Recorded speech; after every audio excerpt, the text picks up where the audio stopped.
O tem smo že večkrat govorili, da je to pač orožje za množično uničevanje, tako da se to malo mogoče ponavljamo.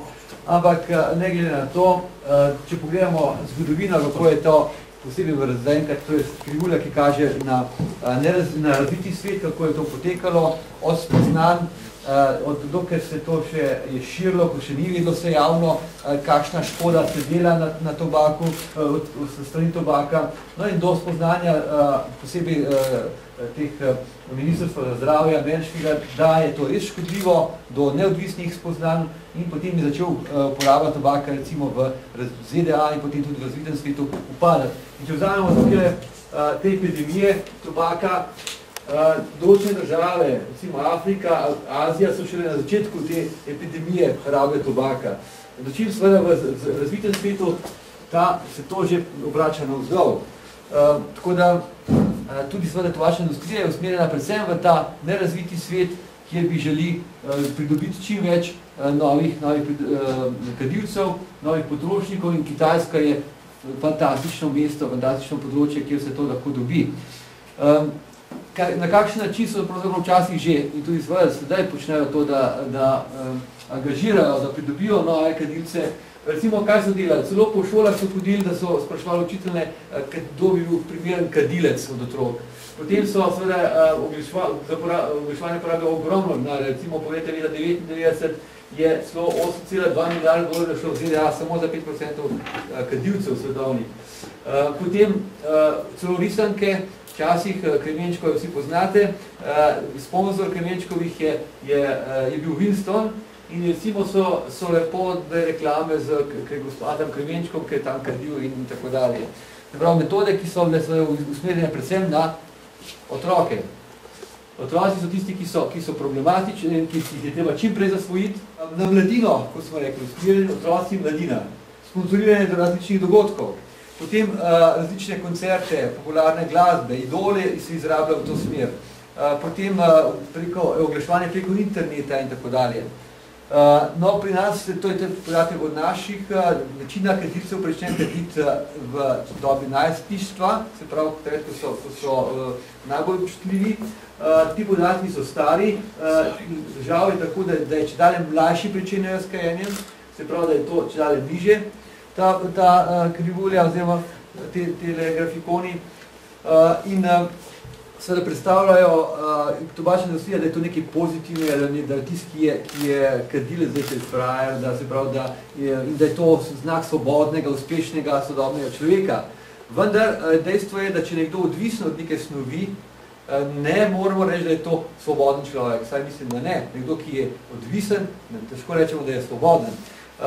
V nerazvitem svetu izrabljajo na veliko seveda tudi te predvsem revne sloje, prvič s tem, da kupujejo te izdelke in porabijo več kot recimo včasih za šolstvo, za zdravstvo, za nakupe teh stvari. Po drugi strani recimo v kakšnih deželah, kjer se tobak prideluje in predeluje, lahko najdete seveda otroke na teh poljih, kjer delajo, kjer se zastrupljajo z tobačnimi listi, ki so prepojeni z insekticidi in drugimi snovmi. In ti otroci so izkoriščeni, tukaj je veliko grdih stvari, o katerih se nažalost premalo ve in premalo govori. Jasno pa je, da je to izjemno dober biznis. Dejstvo je, da za cigareto narediti je zelo malo denarja potrebnega, podaš pa lahko za zelo veliko denarja in to je stalen posel, kajti ti, ki ga zasvojiš, ga seveda bo ta denar ves čas nosil tobačni industriji v roke. To je zelo enostavno, siguren posel in pa tudi lojalnost posameznim znankam seveda izredna. Mogoče se nekaj ne bi vstavila pri teh raziskavi, ki je bila že predstavljena zadnjič v okviru Health kampanje, ki so tudi pri nas gledali, kolikšna je bila vsebnost ogljikove monoksida v izdihanem zraku. Vemo samo to, lahko povemo, da je bilo veliko odzivnosti v Sloveniji in da je jasno pokazalo se, da kadilci čim več pokadijo, večjo ima vsebnost ogljikovega monoksida. Ogljikov monoksid se seveda tudi zastrupla ozračje in vpliva na pasivne kadilce in dejansko je edina zaščita implementacija strogega tobačnega zakona. To je edini način, da se zaščiti pasivne kadilce, pa tudi aktivne kadilce pred dodatnim zastrupljanjem. Potem nam ne mora biti povsem jasno.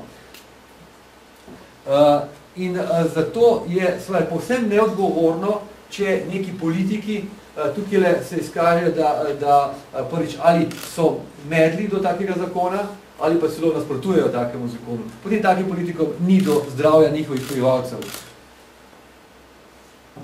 To smo imeli prej in upam, da se na to ne bomo vrnili. Se pravi, da ne bomo spet prišli do tega, da bo nekje samo fikus vmes v nekem prostoru, pa na eni strani fikusa se bo kadilo, na drugi strani pa ne. Posebej tisti, ki so občutljivi, so seveda otroci. Otroci so tisti, na katere moramo ves čas merkati in zato, ker je cela vrsta bolezni, ki jih povzroča pasivno kajenje, tako da bi morali posebej zaščititi prav otroke, tako na vseh javnih mestih, kot seveda tudi doma, kolikor se le da. Katere so bolezni, vemo, no, ko delujemo z mladimi ljudmi, seveda, če govorimo o infarktu, o pljučnem karcinomu, ne bomo kaj dosti naredili, če pa povemo, da zraven bi pa še tudi impotenca, motnje zanositve, okvara kože, in seveda to seveda čisti lahko vplivamo direktno na nje. In to ta sliko verjetno tudi že poznate, ki o tem jasno govori. Da je to, nekaj ne področja odvisnost, mi že zdaj vsi vemo in to je jasno, in mladi ljudje pričnejo, čim mlajši nekdo prične, tem bolj postane odvisen. In to je prva vedela prav tobačna industrija in zaradi tega je o tem je molčala vsaj 20 let ali več in šele, ko so bile neodvisne raziskave, so morali priznati, da je to res odvisnost in dejansko je tobačna industrija droge.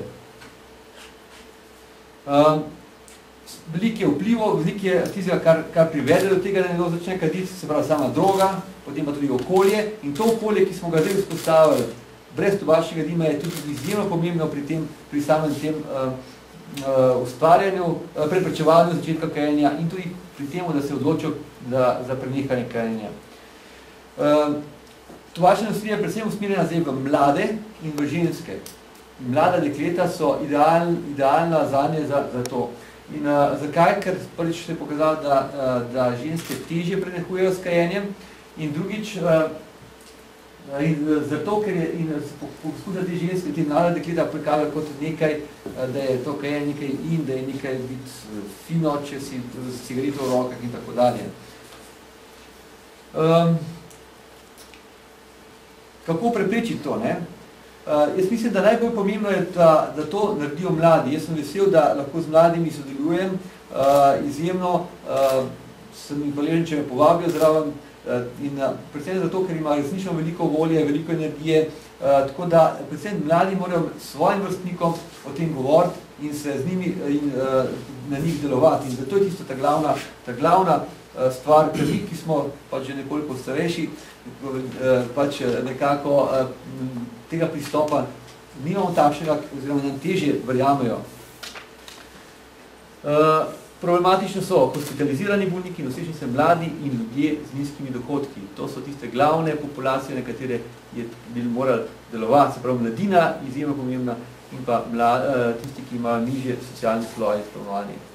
To je izjava, ki sem jo že nekajkrat povedal, predstavnika R.G. Reynoldsa, ko je bil na zaslišanju kongresa ameriškem, ko so ga vprašali, zakaj njegovi podrejeni ne kadijo. Vidi se, lahko prevedemo, seveda, mi tega govna ne kadimo, mi ga prodajamo in ga imamo rezerviranega za mlade, revne, črne in neumne. In tukaj se jasno vidi, kakšna strategija tobačne industrije, da navleče takele mlade ljudi.